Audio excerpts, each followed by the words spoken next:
Hello friends, welcome to Trading Bubble. तो निफ्टी का weekly analysis कर लेते हैं। जैसे कि मैं आपको कई वीक से बताती जा रही थी कि निफ्टी जो अपने लाइफ टाइम हाई को डेफिनेटली टच करेगा, और ये जो थोड़ी बहुत प्रॉफिट बुकिंग आ रही है, this is a part of game. ठीक है, तो आप ऑलमोस्ट हम अपने लाइफ टाइम हाई को टच कर चुके हैं। जैसे कि हम देख सकते हैं, जो हमारा लाइफ टाइम हाई है वो है 887 का, और इस वीक हमने जो हाई लगाया है वो है 864 का। तो ऑलमोस्ट हम वहाँ पहुँच चुके हैं। तो अब आगे क्या करना है?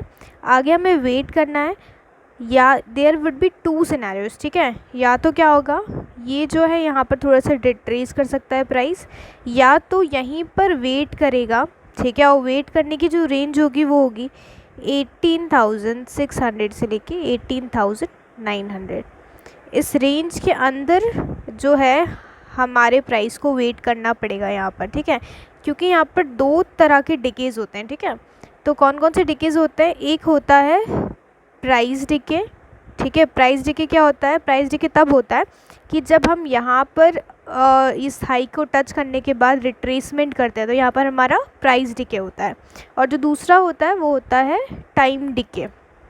तो जो टाइम डिके होता है वो क्या होता है कि जब हम यहाँ पर टाइम स्पेंड करते हैं, कंसोलिडेशन करते हैं, उससे क्या होता है, हमारा जो टाइम है वो डिके होता है। ठीक है, तो यहाँ पर हम दो तरह से काम कर सकते हैं, या तो यहाँ पर प्राइस डिके होगा या यहाँ पर टाइम डिके होगा। ठीक है, अब हमें वेट करना होगा अपने लेवल्स का कि यहाँ पर हमें किस तरह से ट्रेड करना है। हो सकता है इस हाई को टच करने के बाद एक दो दिन यहाँ पर मार्केट साइडवेज चला जाए और यहीं पर वेट करे, और जो डेली चार्ट पे वेट करने की रेंज होगी वो होगी 18,700 से लेके 18,900। डेली चार्ट पे हमें ये रेंज को देखना है। ठीक है, अगर इस रेंज में हम 2-3 दिन स्पेंड करने के बाद ब्रेकआउट देते हैं तो हम सस्टेनेबल ब्रेकआउट देंगे। अगर हम यहाँ सस्टेन नहीं कर पाते, हम प्राइस रिट्रेसमेंट कर लेते हैं, तो फिब के 0.5 लेवल पे आके हमें सपोर्ट लेना चाहिए।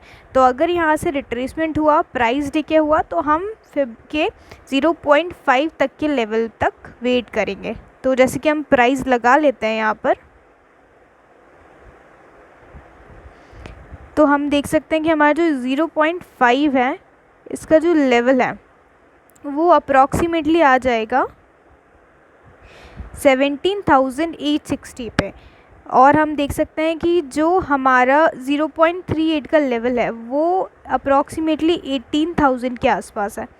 तो अगर प्राइस को थोड़ा सा डिके भी होना है तो 18,000 तक ही नीचे आना चाहिए, और इससे ज़्यादा हमें प्राइस डिके नहीं होना चाहिए।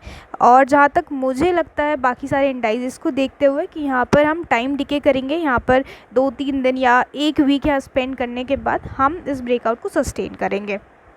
पर अब यहाँ पर एक प्रॉब्लम ये भी है कि जो बैंक निफ्टी है वो ऑलमोस्ट अपने लाइफ टाइम हाई पे दोबारा जा रहा है, और हो सकता है वो इस वीक वहाँ पर ब्रेकआउट दे।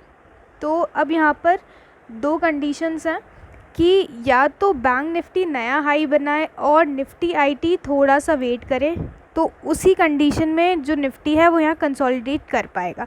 पर अगर बैंक निफ्टी, निफ्टी आईटी और सारे इंडाइजेस जो हैं अपने हाईस की तरफ जाएंगे, और तो यहाँ पर निफ्टी जो है यहाँ पर टाइम डिके नहीं कर पाएगा और ऐसे ही निकल जाएगा, जो कि एक सस्टेनेबल ब्रेकआउट नहीं होगा। तो देखते हैं नेक्स्ट वीक में क्या होता है।